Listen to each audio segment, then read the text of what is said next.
face, I'm done. It's like I'm aces, they don't want none. And when I spit my bars, there's bare funny faces. Come like Zeus, come and I get bun. When I run up on sets, they run. Trees sound big like pun. Times of every MC's is long. Got a bus, so you might get stung. Heavyweight like haze, yeah, man, I weigh over a ton. Sometimes of every MC's is long. Microwave, yeah, call me the sun. Got then I set like everything done. No more talking, argument done. We're back more than 4 months after opening day was interrupted by COVID-19. The J1 League is finally underway again. All 18 top-flight teams were in action, with all 9 games played behind closed doors. But all the goals and highlights are on offer right here on the J1 League GOALZONE Show.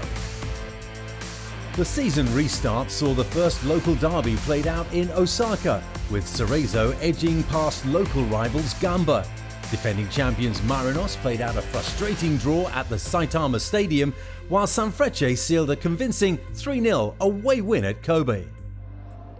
Those games coming up later. For now though, let's head to the Mitsuzawa Stadium, where newly promoted side Yokohama FC met Hokkaido Consadole Sapporo.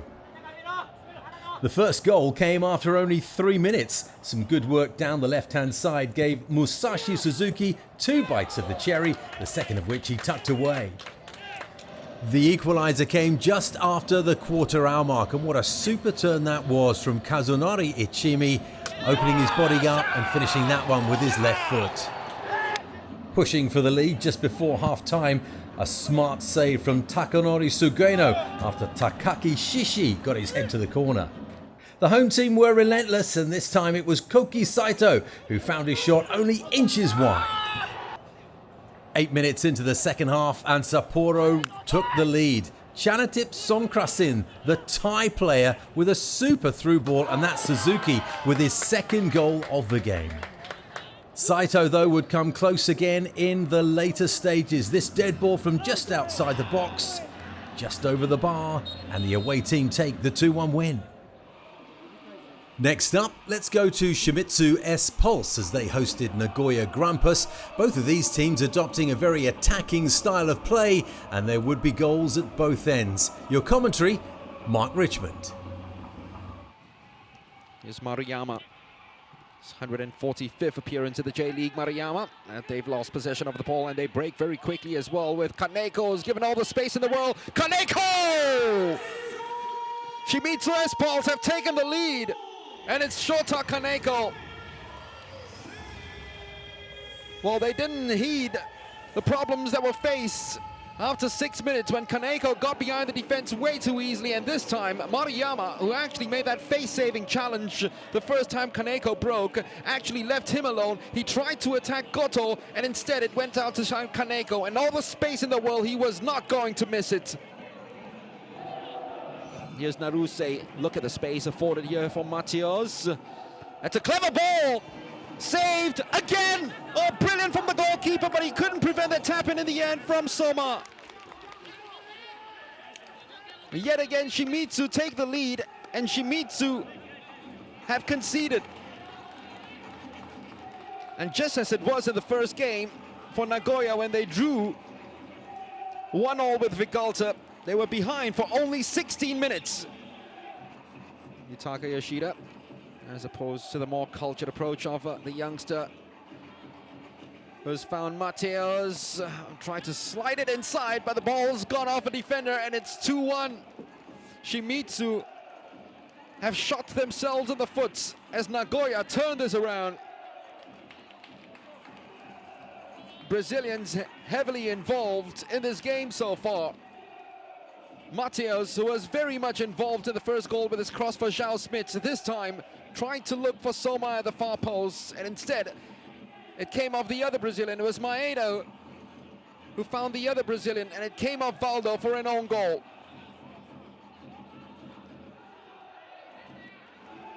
Mateos might be showing some interest in this now. It's a long way out, but he certainly has the ability. He's shaping himself as if he's going to take this strike on in goal. Mateos is going for goal! And almost crept under the crossbar. Just an inch shorter, just an inch lower, and that was 3-1. That same goalpost has been rattled twice already. Space afforded to him. That's a brilliant cross all the way back to Kaneko. Decided not to pull the trigger first time out. And a magnificent save yet again by Langerek.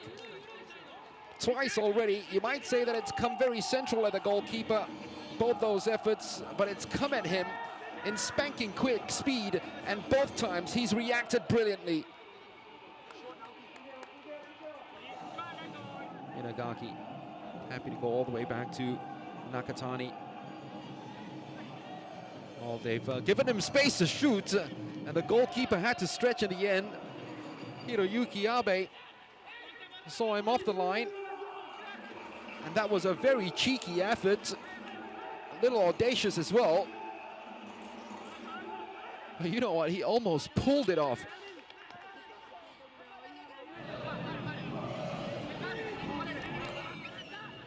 Needs to watch one last time as this one swung in, headed away, and away goes the chance, the last chance for Shimizu S-Pulse, who continue their losing streak, and Nagoya Grampus continue their unbeaten start to the season.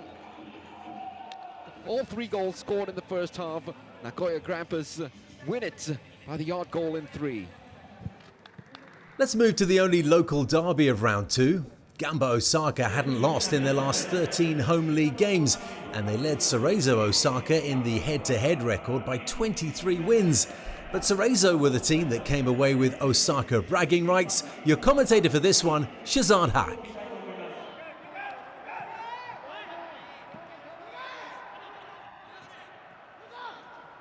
Still very few opportunities created. Oh, well, that was a big deflection.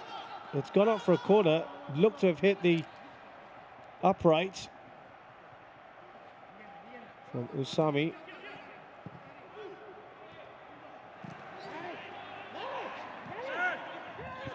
Carry on. First time and right on the cusp of half-time. They've taken the lead. Cerezo Osaka, perhaps Gamba with one eye on the clock, switched off there. He just pulled away from his man, and Okuno has given Cerezo Osaka the lead.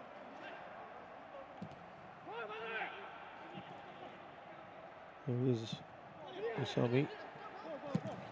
Oh, it's a good ball. Oh, and he again couldn't quite control his feet there. Patrick asking for the corner. They have got into really good positions, haven't they? Fujiharu unselfishly went across the goal. Yeah, corner was the right call, wasn't it? There was a bit of debate about that one.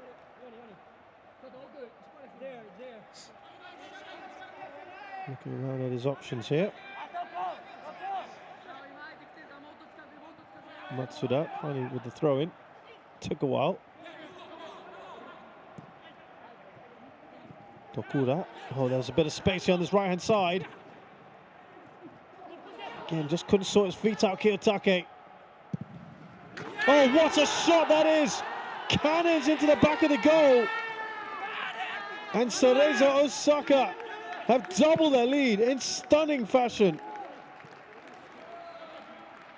It looked like the chance had gone when Kiyotake couldn't quite sort his feet out. But then look at this rocket.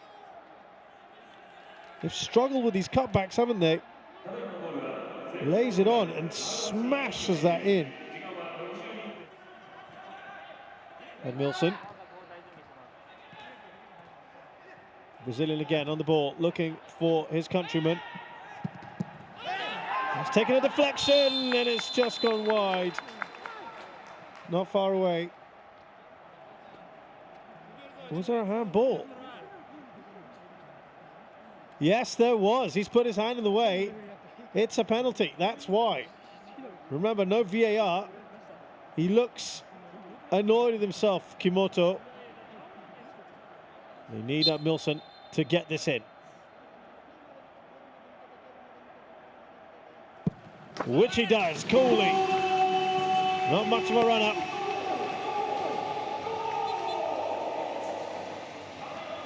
And that is a goal back for Gamba Osaka, and maybe a bit of relief from Miyamoto. Like he gave him the eyes as well, didn't he? And Milson looking one way, went the other.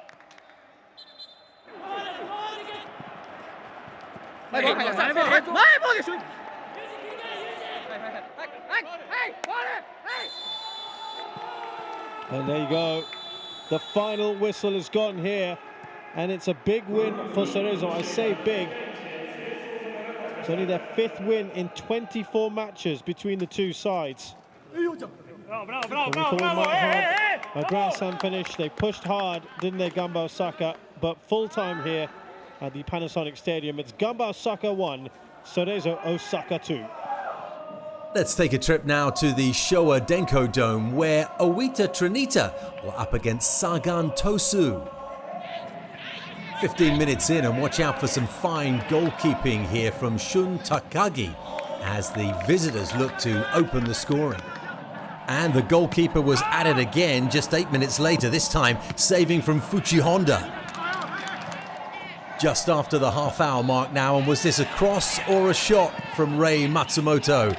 You decide, just clipping the crossbar. We had to wait until the 66th minute for the first goal, and it was the substitute who did the damage. First of all, super cross here from Yuki Kagawa, and Tatsuya Tanaka off the bench and heading into the goal. And it was the super sub who did the damage again in the closing moments, just beating the offside trap after that ball from Kazuchi Mitsuhira. Tanaka makes it 2-0. We've reached the halfway mark of the J1 League Goal Zone show, but when we come back, goals from 5 more matches, including 3 from the league leaders, Hiroshima.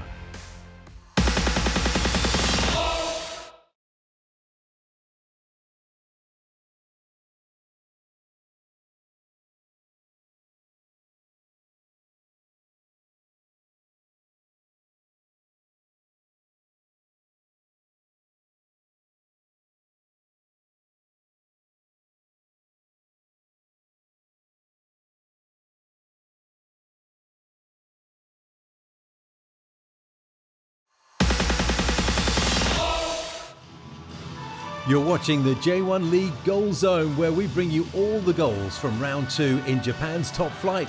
Next up, the J1 League's first division was finally back at Saitama Stadium. Defending champions Yokohama F. Marinos travelling to face Urawa Red Diamonds, as these two powerhouses played out a goalless draw. Match commentary for you by Patrick Kinghorn. A switch play, an ambitious ball, looking to find Yuruki, and does so. Yuruki cuts inside, Yuruki to pull the trigger, what a save! Superb effort from Yuruki, and it produced a brilliant save from Yuji Kajikawa. He did have time and space here, but he had so much work to do. Koya Yuruki, the 24-year-old, desperate to get it on that right foot. Down the right-hand side, another opportunity for the Red Diamonds, who are back in this game offensively all of a sudden. To the edge of the area, the snapshot is well saved by Kajikawa. Whipped in from Nagasawa, and for all that the Marinos have dominated spells of this game, in terms of keepers being forced into saves. Flag staying down here, he's onside and he's in, it's Eric! Wide of the right-hand post of Nishikawa. And when the flag stayed down with no VAR, you thought Eric was going to give the champions the lead right on half-time. And again, wouldn't mind seeing that angle again in terms of the validity of the linesman's flag staying down, but the finish was not good enough. Got it onto his left foot, had time, space, and an angle with Thomas Deng stranded. Got to get those on target. Plenty of space on this left-hand side. The Marinos defence has disappeared. They're missing in action. It's Yuruki again. Yuruki! Just past the post. Second chance he's had. The Marinos, we talked about the numbers they throw forward sometimes leaves them vulnerable to a quick counter, and that was the case here. Look at the space on that shot you see Yuruki has. They find him brilliantly. Yuruki had options coming forward. Hatanaka now. This is looking for the run of Eric, who's shown a good turn of pace there, Eric, to get there. Eric inside. Oh, he's beaten Thomas Deng. Eric's through, surely must be. Great save, but he should have done better. The two best chances of the game have come to Eric. He left Thomas Deng not knowing whether it was spring or summer. And great hustle from Eric on the build-up, just like the run that created the chance towards the end of the first half. The build-up sensational, the finish less so. Ota, Marcos Jr. to Edgar. Edgar's hardly had a touch until now, and a sensational save from Shusaku Nishikawa right on full time. Has denied Edgar, who'd hardly had a look in the game since his introduction halfway through the second half, what would have been the latest of late winners. And have they done enough, the Red Diamonds, with that save to protect their points? Eric. Yes, they have. Well, a game of stop-start football. It had its moments, but let's be honest, technically, both teams far from their best, and in terms of stamina, well, with their racehorses, they need a couple of prep runs still to come off the back of what we've seen tonight. But this save, with practically the last touch of the game after a deflection as well, Yuruki forced a couple of good saves off Yuji Kajikawa, but it's finished goalless despite the best efforts of the Marinos in the second half. It's the Reds 0, Marinos 0 at the end of the return of J1. Next up, let's go to newly promoted club Kashiwa Reysol, who welcomed FC Tokyo. Both clubs highly fancied for this season and both won on opening day, but they found it difficult to open the scoring in the first 45. Midway through the first half, a neat footwork from FC Tokyo's Diego Oliveira, denied though by Kim Seung-gyu in goal. 8 minutes into the second half and a succulent cross from the right-hand side, Elton's header, and tipped away once more by Kim. Adelton involved again here just 7 minutes later, this time tripped by Richardson, and that was a second yellow card for the Kashiwa Reysol man, who are now down to 10 men. The only goal of the game came just 2 minutes later from the corner, Tsuyoshi Watanabe stabbing home from only 2 yards out. The loss saw Kashiwa Reysol lose ground with the leading sides. They've now dropped to 8th place on 3 points. Two of last season's top 4 faced off at the Todoroki Stadium. Kawasaki Frontale hosting bottom of the table Kashima Antlers, and both teams without a win after round 1. No more VAR in Japan, and that may well have played into Kawasaki Frontale's hands. A hint of offside here as Shogo Taniguchi gets the opener. 30 minutes in now, and a very nice cross from Akihiro Ienaga. Super first touch there from Tatsuya Hasegawa, and that's 2-0. Only seconds later though, at the other end of the field, Everaldo with some tidy footwork just wide from fully 30 yards out.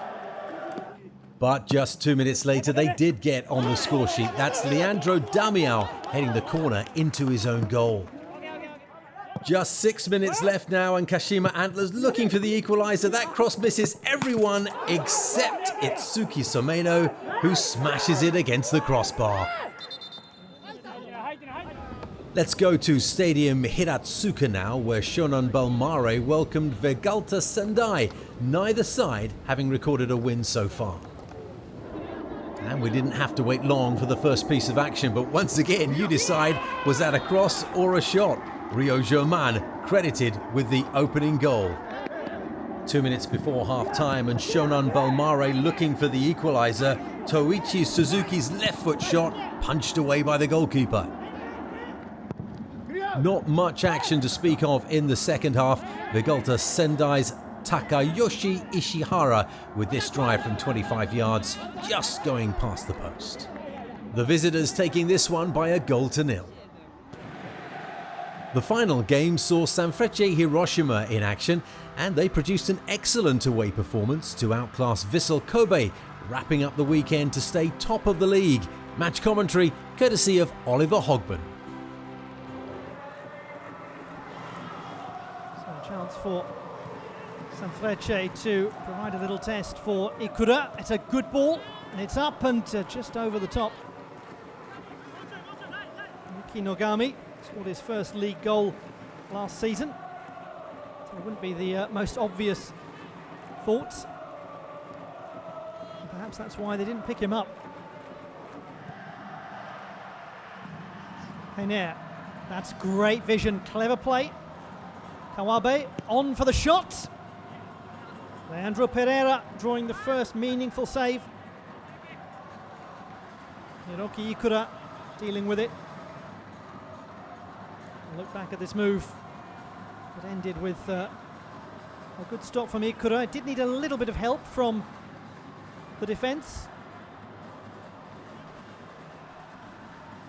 He wasn't too far away, Tsukasa Morishima, from picking up the rebound. Heiner, flicked on, touched in. And they have got the first goal. It is Leandro Pereira. And it's a very cleverly worked goal. It's his second goal of the season. And it comes from Heiner's flick on. This is very clever from Heiner. And it was Gotoku Sakai who ended up rather playing Leandro Pereira onside. Leandro Pereira, the goal scorer. Aoyama. This is being nicely worked. Kawabe, what clever play that is! That is superb football. Yuya Asano, the substitute, making it 2-0, and the craftsmanship behind that move was delightful. Vissel Kobe 0, Sanfrecce Hiroshima 2. Wonderfully worked this from Douglas Vieira to Leandro Pereira to Toshihiro Aoyama to Hayao Kawabe, and then once again a trailing Vissel Kobe player, this time Leo Osake, rather plays the team onside, and it is Asano who gets the goal. Well, the player he replaced, Yoshifumi Kashiwa, is known to be somebody who drifts in from the wing and scores. Samper, little touch on to keep Iniesta in play. Douglas might shoot. They'll be perfectly happy, though one suspects, the Sanfrecce players, if they're forcing Vissel to shots from that sort of distance.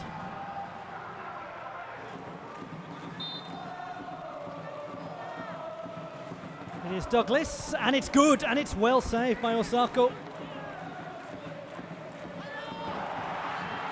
Didn't have a huge amount of pace on it, exactly as he's suggesting there. Douglas just needed to move that a little bit further across to the side. Has it gotten out of that stage of the game?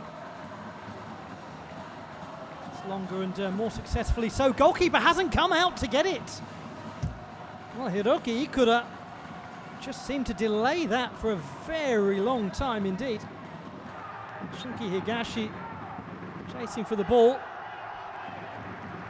Flag stayed down.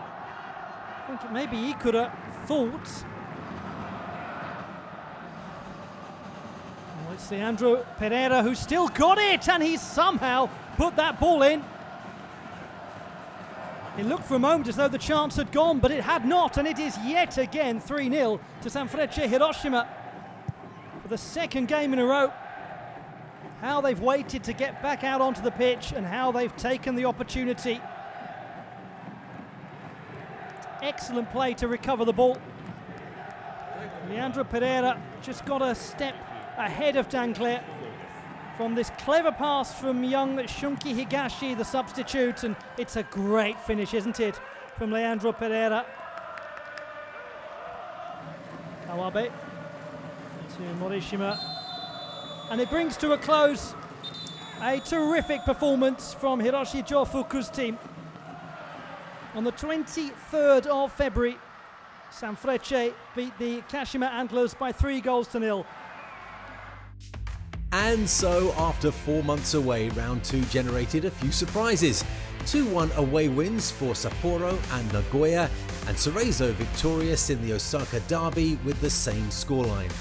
Trinita got off to a winning start, while Marinos and Urawa played out the only goalless draw. A goal was enough for FC Tokyo to secure all 3 points, while Kawasaki and Sendai grabbed their first wins of the season. That means Hiroshima maintain their lead at the top courtesy of goal difference, with 3 teams on 6 points. Kashima Antlers stay bottom of the table, but they should find some reprieve as there will be no relegation this season. We've come to the end of this edition of the J1 League Goal Zone. Join us again next time for more goals and more highlights from Japan's top flight football league. My name's Steve Dawson, and we'll see you next time.